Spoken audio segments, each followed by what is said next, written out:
이거 보세요. 아이고, 부정맥이 있으셨어. 그러니까 그러셨기 때문에 더 걱정이신 것 같아요. 아무래도. 네. 또 좀 자세히 들어볼 수 있을까요? 그 경험을? 네, 섬액성 네. 부정맥이라고 하더라고요. 네, 그러니까 맥이 네. 일정하게 우리가 심장에서 파동이 파방 이러고 뛰어야 되는데 이제 한밤중에 그게 조금 느르네.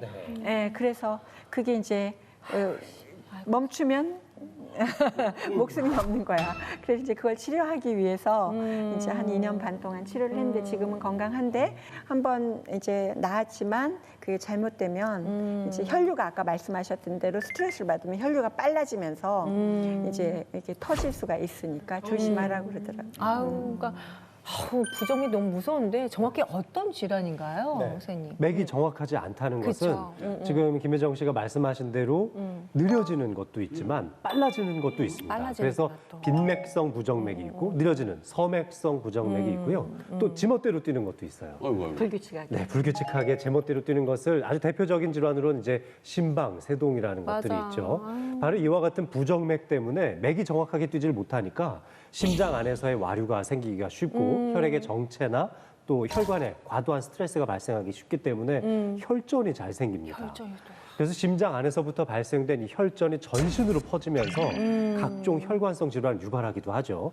서맥성 부정맥으로 쓰러지기도 하셨지만 당시에 뇌졸중과 같은 뇌경색이나 심근경색증과 같은 다른 혈관성 질환이 안 생겼다라는 것도 굉장히 운이 좋으셨던 거예요. 아, 정말 다행이네요.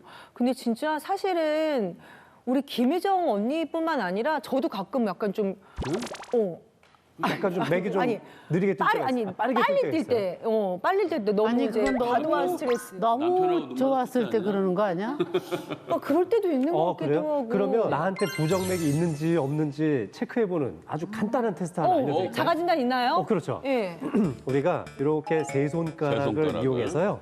여기에 있는 요골동맥을 난 가끔 짚어주시는데 해봐. 엄지손가락을 따라서 쭉 내려와가지고요. 여기 똑똑해. 네, 여기 엄지손가락 줄기를 따라 내려와서 여기다가 가볍게 손가락을 이렇게 짚어주시면 돼요. 그러면 맥이 딱 느껴지시죠? 느껴지죠? 네, 바로 여기가 요골동맥을 촉지하시는 건데요.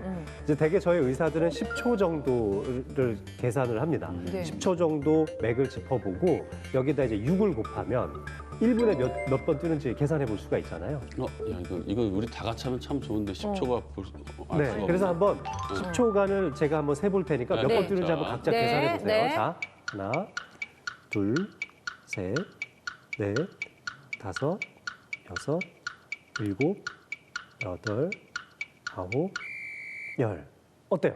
몇 번 뛰었나요? 19번이요. 19번. 15번. 16번. 난 선생님 몇 번 13번밖에 뛰셨어요? 안 되는 네? 것 같아. 13번. 13번. 다 정상이세요. 나 지금 네, 얘기하면서도 괜찮으셨어요? 12번. 12번 딱. 12번 정도. 자, 이렇게 맥을 짚었는데 150번이 넘는다. 그럼 빈맥성 부정맥이 있을 가능성이 있는 겁니다. 또 서맥성 부정맥 말씀하셨는데 40회보다 느리게 뛰면 아, 너무 늦겠군요. 네, 그렇습니다. 그래서 40회에서 150회 정도 사이에 있으면은 괜찮다라고 볼 수 있고요. 그 이상으로 변한다면은 문제가 될 수 있고 아까 전에 제멋대로 뛰는 거 있다고 그랬잖아요. 아, 약간 들쑥날쑥. 이거는 맥이 느껴졌다 안 느껴졌다 해요. 그러면 바로 병원에 가셔서 이 불규칙하게 뛰는 심방세동과 같은 부정맥은 아닌지 반드시 검사를 해봐야 돼요. 그러지는 않는 것 같다. 그러니까 정말 무서운 병이기 때문에 꼭 진짜 자가 진단하셔가지고 건강 되찾으셨으면 좋겠어요.